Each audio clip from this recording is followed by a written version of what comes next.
بول کے اگلے کو مہینوں تڑپانے کے لیے چھوڑ دیتے ہیں، ایک جملہ بول کر اگلے کی زندگی کو غارت کر کے رکھ دیتے ہیں، اپنے نفس کی تسکین کے لیے، اپنی انانیت کی تسکین کے لیے، اپنے اندر کی تسکین کے لیے ایسے زہریلے جملے بولتے ہیں۔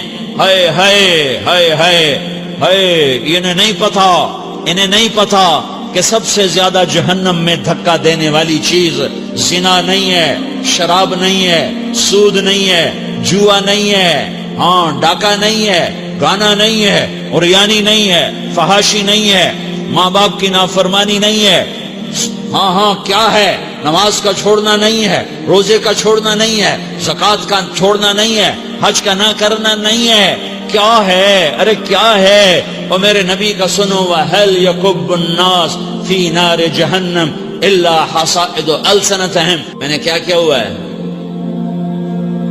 زبان کو پکڑا ہوا ہے۔ معاذ بن جبل کو ایسے سمجھایا جیسے معصوم بچے کو سمجھایا جاتا ہے۔ معاذ بن جبل وہ شخص ہے جس کے ہاتھ میں علماء کا جھنڈا ہوگا قیامت کے دن۔ آپ نے فرمایا میری امت کے علماء کا جھنڈا معاذ بن جبل کے ہاتھ میں ہوگا۔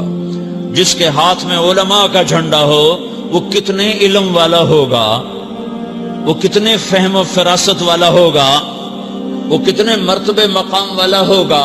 1.25 لاکھ صحابہ ہیں، 1.25 لاکھ، کسی سے یہ جملہ نہیں بولا جو اب بولنے لگے ہیں۔ معاذ انی احبک، اے معاذ میں تم سے پیار کرتا ہوں، یہ جملہ صرف معاذ کے لیے بولا ہے۔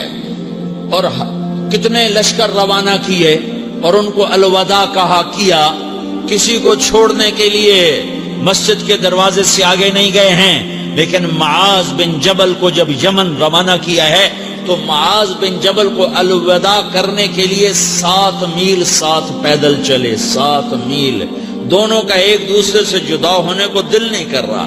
معاذ فراق نہیں چاہتا، نبی فراق نہیں چاہتا، لیکن اللہ کے امر پر اس فراق کو برداشت کیا جا رہا ہے۔ 7 میل پیدل چلے، 7 جرف تک پہنچانے گئے اور وہاں جا کر کہا معاذ، باپ نے بڑی حسرت سے کہا معاذ آج کے بعد جب تو مدینہ آئے گا تو میری قبر دیکھے گا، مجھے نہ دیکھے گا۔ تو معاذ روئے، پھوٹ پھوٹ کے، ہل ہل کے رونے لگے۔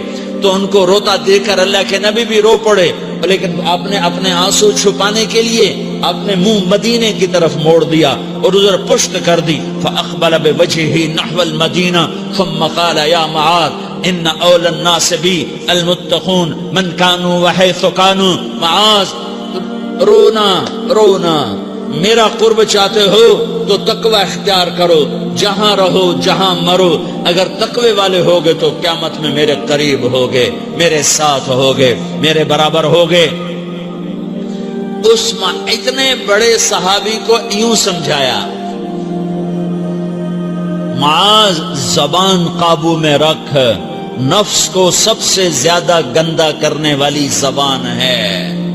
ہر کوئی زانی نہیں ہوتا، ہر کوئی شرابی نہیں ہوتا، ہر کوئی سود خور نہیں ہوتا، ہر کوئی بے نمازی نہیں ہے۔ 100 میں 10 نمازی ہیں، 40-50 جمعہ پڑھنے والے بھی ہیں، روزہ رکھنے والے بھی 30-40% ہیں، زکوٰۃ دینے والا بھی 100 میں کوئی ایک مل جائے گا، لیکن زبان پہ قابو پانے والا 100 میں ایک بھی نہیں ہے، 1000 میں ایک بھی نہیں ہے، 10,000 میں ایک بھی نہیں ہے، 20,000 میں ایک بھی نہیں ہے، 50,000 میں ایک بھی نہیں ہے، 1,00,000 میں ایک بھی نہیں ہے، 1 کروڑ میں ایک بھی نہیں ہے کہ جو زبان پہ قابو پاتا ہو، جو بولنے سے پہلے سوچتا ہو کہ کسی کی بے اکرامی تو نہیں کر رہا، کسی کا دل تو نہیں توڑ رہا، کسی کو بے عزت